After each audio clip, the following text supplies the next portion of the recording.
আজ আমি একটা শ্রুতি নাটকের কিছুটা অংশ করে শোনাবার চেষ্টা করছি আপনাদের।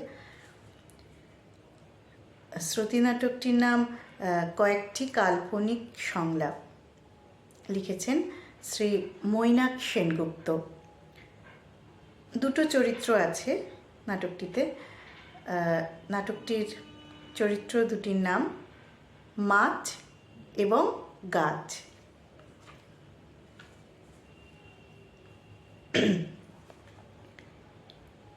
এই যে শুনছো, শুনতে পাচ্ছ? কে কে যেন কথা বলছে মনে হচ্ছে। হ্যাঁ গো, আমি ডাকছি তোমায়। নিশ্চয়ই কেউ কথা বলছে, কিন্তু কাউকেই তো দেখতে পাচ্ছি না। পুকুরের জলের দিকে তাকাও। তাকিয়েছি, কিচ্ছু দেখতে পাচ্ছ না? হ্যাঁ, পাচ্ছি তো।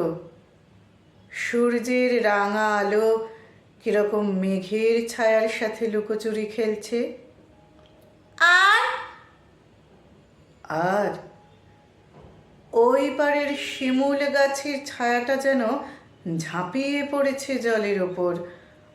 মনে হচ্ছে সাঁতার কাটতে চাইছে। ব্যাস।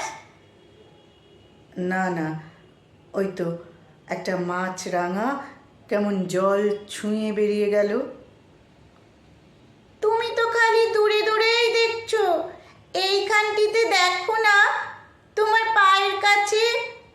কি দেখছো? এই জায়গায় তো জল দেখাই যাচ্ছে না। আমার ফুলে ফুলে একেবারে লাল হয়ে গেছে। আর কিছু?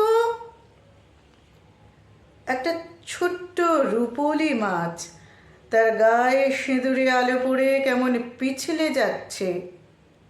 আরে ওটাই তো আমি। তুমি তুমি আমাকে ডাকছিলে কেন?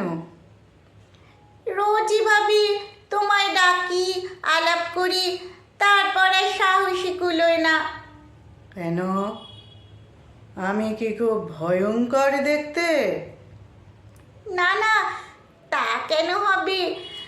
তবে তুমি কত বড় একটা কৃষ্ণচূড়া গাছ, এক মাথা ঝাঁকড়া চুল নিয়ে দুটো হাত ছড়িয়ে তুমি অর্ধেকটা আকাশ থেকে দাঁড়িয়ে থাকো।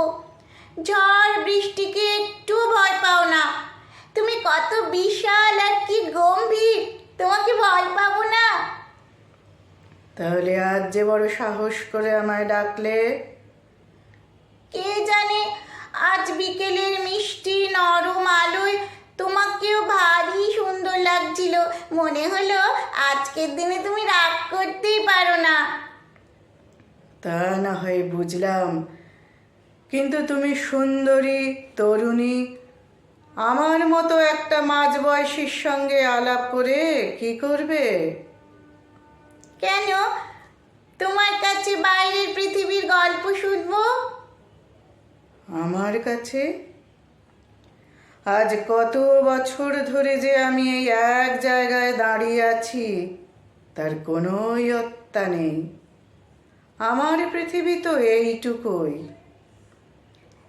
তাও তো আমার পৃথিবীর চেয়ে অনেক বড়।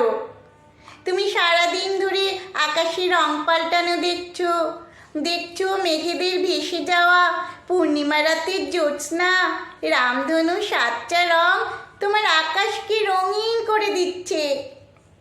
প্রজাপতি ভ্রমররা বসছে তোমার ফুলে পাতায়, তোমার ডালে দোল খেতে খেতে পাখিরা তোমায় গান শোনাচ্ছে। এই শোনো না, তুমি আমার বন্ধু হবে। তুমি জলের রাজ্যের ছটফটে যুবতী, তোমার চারপাশ ঘিরে কত ধরনের মাছ, কত রকমের প্রাণী।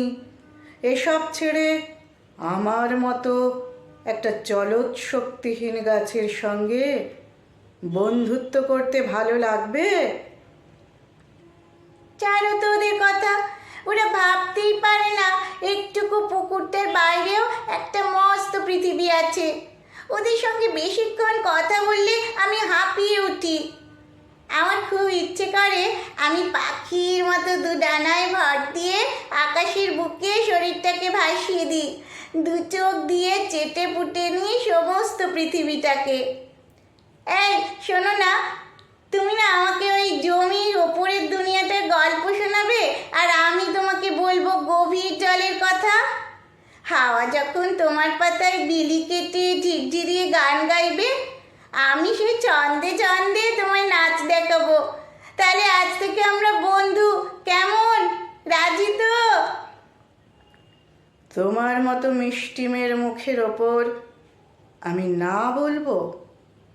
আমি বুড়ো হতে পারি, বেরসিক নই। বেশ, তবে তোমার সব থেকে উঁচু ডালের ওই ফুলের গোছাটা আমাকে দাও, তবে বুঝবো আমাকে তোমার পছন্দ হয়েছে। কে এবার খুশি তো? হ্যাঁ, খুব খুশি। কাল থেকে কিন্তু এক ডাকে সাড়া দেবে। মাছরাঙা আর শিমুল গাছ দেখে সময় নষ্ট করবে না, বলে দিলাম, ঠিক আছে? এখন আমি এলাম। কেমন লাগলো শুনে জানাবেন।